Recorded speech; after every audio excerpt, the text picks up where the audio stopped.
Hello guys, good morning. কেমন আছো সবাই? আশা করি ভালো আছো, আমরাও ভালো আছি। আর এইদিকে সকাল সকাল উঠে, আজকে সকাল সকাল কোথায় উঠলাম, 8:30টার সময় উঠেছি। উঠে কাজ বাজ গুছিয়ে, আর এই যে বাবা কাঁকড়া নিয়ে এসেছিল, এই যে কাঁকড়াটা কেটে নিয়েছি। কাঁকড়া ঝাল করি কি বাঁধাকপি দিয়ে করি এখনো ঠিক হয়নি, হবে। আর রাহি চলে গেছে ওর পাপার সঙ্গে চুল কাটতে, কারণ ও একদমই চুল বেঁধে রাখে না। চুল বেঁধে দিলে সঙ্গে সঙ্গে টেনে খুলে দেয়।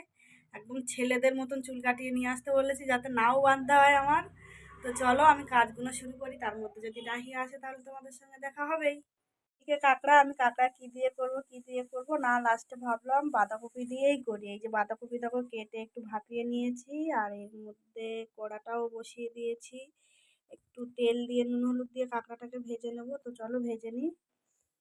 এইদিকে দেখো কাঁকড়াটা আমি ভেজে নিয়েছি, আর এর মধ্যে তেলের মধ্যে আমি দিয়ে দিয়েছি, কি বলে, পেঁয়াজ দিয়েছি, পাঁচফোড়ন দিয়েছি, একটু অল্প করেই দিয়েছি পেঁয়াজটা, কারণ কাঁকড়ার গন্ধটা থাকবে, তো তার জন্য একটু নামমাত্রায় দিয়েছি।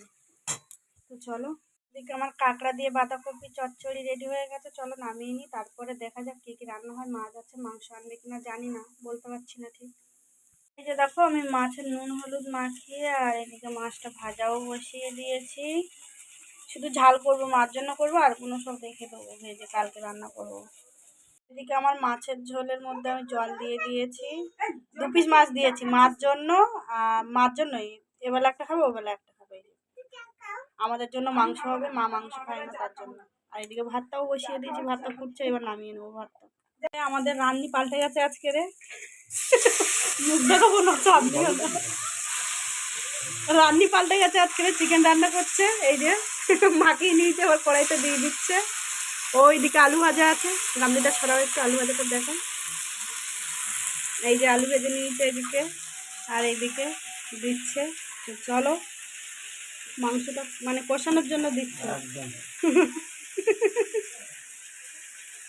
মুখটা দেখিয়ে দেবো?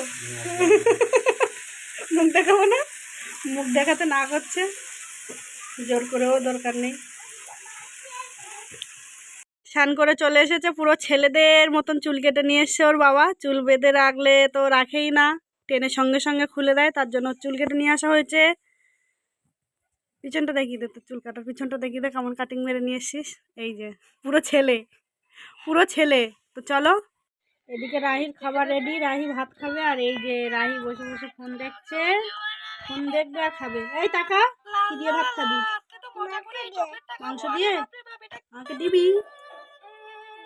দিবি? আর একজন সন্ধ্যাবেলা হোমওয়ার্ক করছে, আর হ্যাঁ হ্যাঁ করে কাঁদছে। লেখ, এই তো লেখা হয়ে গেছে তার। এই তো, এই দেখো কত সুন্দর লিখেছে, দেখো রাহি। লেখো, এই পয়েন্ট থেকে টানো, এই পয়েন্ট থেকে এই পয়েন্টে টানো। এখন রাহি গুড গার্ল হয়েছে, রাহি গুড গার্ল। কাঁদছে কিভাবে? হোমওয়ার্ক করবে না তাই। ঠিক আছে, চুপ করো। নাও নাও নাও, লেখো লেখো লেখো লেখো, দেখবে। বাড়িতে বসে আছে, টিভি দেখছি। দেখ,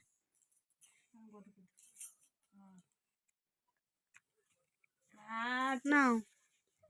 এদিকে রাহি চলে গেছে পিপির বাড়িতে, আর আমি এদিকে সন্ধ্যাবেলা দেখো ওকে পরিয়ে ঠরিয়ে, আর এই যে আটা মেখে নিয়েছি, রুটি করবো, একটু পরেই করবো গরম গরম। আমরা সবাই দেখো একসঙ্গে বসে গেছি রাতের খাওয়ার জন্য, রুটি আর মাংস। এই যে বাবা খাচ্ছে, মা মাংস খায় না, তার জন্য বাঁধাকপির চচ্চড়ি দিয়ে খাচ্ছে। আর একজন ওই যে শাড়ির মধ্যে ঢুকে ঢুকে ফোন দেখছে, খাবে না।